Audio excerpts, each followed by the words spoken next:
Trump को बड़ घोषणा ईरान सहित व्यवसाय कले देवाक पड़ो 25% टैक्स। ईरान सहित व्यवसाय करुवा देशगुड़िक 25% शुल्क लगाइले ट्रम्प। आज नियम लागू।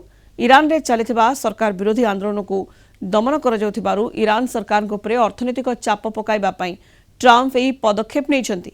एही निष्पत्ति तुरंत लागू हेबो एवं यह चूड़ांत बोली कहिसंती अमेरिका राष्ट्रपति डोनाल्ड ट्रम्प। एही तारिफ निष्पत्ति द्वारा चीन, भारत, तुर्की, संयुक्त अरब एमिरेट्स, ब्राजिल एवं रूस प्रभावित हेबे। एही राष्ट्रगुड़िक ईरान रा प्रमुख वाणिज्यिक सहभागी।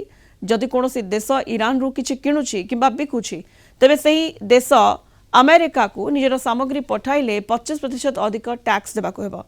एहा द्वारा सही देशर सामग्री अमेरिका बाजार रे महंगा होई जिवो।